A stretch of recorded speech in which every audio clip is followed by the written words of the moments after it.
ಚಾಮುಂಡೇಶ್ವರಿಯಲ್ಲಿ ಈಗ ಹಾಲಿ ಮತ್ತು ಮಾಜಿ ಸಿಎಂಗಳ ನಡುವೆ ಕದನ ಶುರುವಾಗಿದೆ. ಸೋಮವಾರ ಒಂದೇ ದಿನ ಈ ಇಬ್ಬರು ನಾಯಕರು ಕ್ಷೇತ್ರದಲ್ಲಿ ಜೋರು ಪ್ರಚಾರ ನಡೆಸಿದ್ದಾರೆ. ಜೊತೆಗೆ ಸೋಲು ಗೆಲುವಿನ ಬಗ್ಗೆ ಪರಸ್ಪರ ವಾಕ್ಸಮರ ಕೂಡ ನಡೆಸಿದ್ದಾರೆ. ಪ್ರಜಾಪ್ರಭುತ್ವ ವ್ಯವಸ್ಥೆಯಲ್ಲಿ ಚುನಾವಣೆಯಲ್ಲಿ ಯಾರನ್ನ ಗೆಲ್ಲಿಸಬೇಕು, ಯಾರನ್ನು ಸೋಲಿಸಬೇಕು ಎಂಬುದು ತೀರ್ಮಾನ ಮಾಡುವವರು ಮತದಾರರು. ಕುಮಾರಸ್ವಾಮಿ ಅಥವಾ ನನ್ನ ಜೇಬಿನಲ್ಲಿ ಮತಗಳಿಲ್ಲ, ಕ್ಷೇತ್ರದಲ್ಲಿ ಪ್ರಚಾರ ಮಾಡದೆ ಗೆಲ್ಲುತ್ತೇನೆ ಎಂದು ಸವಾಲು ಹಾಕುವವರು. ಲೋಕಸಭಾ ಚುನಾವಣೆಯಲ್ಲಿ ಚಿಕ್ಕಬಳ್ಳಾಪುರ ಕ್ಷೇತ್ರದಲ್ಲಿ ಅನಿತಾ ಕುಮಾರಸ್ವಾಮಿ ಅವರು ಚನ್ನಪಟ್ಟಣ ಕ್ಷೇತ್ರದಲ್ಲಿ ಸೋತಿದ್ದಕ್ಕೆ ರಾಜ್ಯದಲ್ಲಿ ಜೆಡಿಎಸ್ ಶಕ್ತಿ ಕಳೆದುಕೊಂಡಿರುವುದರಿಂದ ಬೇರೆ ಬೇರೆ ಪಕ್ಷಗಳ ಜೊತೆಗೆ ಹೊಂದಾಣಿಕೆ ಮಾಡಿಕೊಳ್ಳುತ್ತಿದ್ದಾರೆ. ಕರ್ನಾಟಕದಲ್ಲಿ ಓವೈಸಿ ಪಕ್ಷದ ಶಕ್ತಿ ಅಷ್ಟೇನೂ ಇಲ್ಲದಿರುವುದರಿಂದ ಆ ಬಗ್ಗೆ ತಲೆ ಕೆಡಿಸಿಕೊಳ್ಳಬೇಕಾದ ಅಗತ್ಯ ಇಲ್ಲ. ಸಿದ್ದರಾಮಯ್ಯ ಮುಖ್ಯಮಂತ್ರಿ. ಚಾಮುಂಡೇಶ್ವರಿ ಕ್ಷೇತ್ರದಲ್ಲಿ ಕಾಂಗ್ರೆಸ್ ಯಾವುದೇ ಕಸರತ್ತು ಮಾಡಿದರೂ ನಡೆಯೋದಿಲ್ಲ. ಕ್ಷೇತ್ರದ ಜನತೆ ಜಿಟಿ ದೇವೇಗೌಡರ ಪರ ಇದ್ದು, ಸಿದ್ದರಾಮಯ್ಯ ಒಂದು ವಾರ ಇಲ್ಲೇ ಇದ್ರೂ ತೊಂದರೆ ಇಲ್ಲ.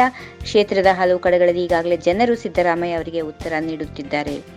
ಬಿಎಸ್ಪಿ ಹಾಗೂ ಓವೈಸಿ ಬೆಂಬಲದಿಂದ ಜೆಡಿಎಸ್ಗೆ ಮತ್ತಷ್ಟು ಬಲ ಬಂದಿದ್ದು, ಕರ್ನಾಟಕದ ಅಭಿವೃದ್ಧಿಯ ದೃಷ್ಟಿಯಿಂದ ದೇಶದ ಯಾವುದೇ ಪಕ್ಷಗಳು ಜೆಡಿಎಸ್ಗೆ ಸಹಕಾರ ನೀಡಿದರೆ ನಮ್ಮ ಸ್ವಾಗತವಿದೆ.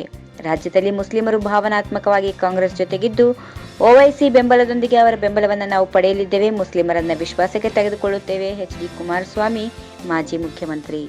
ಈ ವಿಡಿಯೋ ನಿಮಗೆ ಇಷ್ಟವಾದಲ್ಲಿ ಲೈಕ್ ಮಾಡಿ, ಶೇರ್ ಮಾಡಿ, ಸಬ್ಸ್ಕ್ರೈಬ್ ಮಾಡಿ.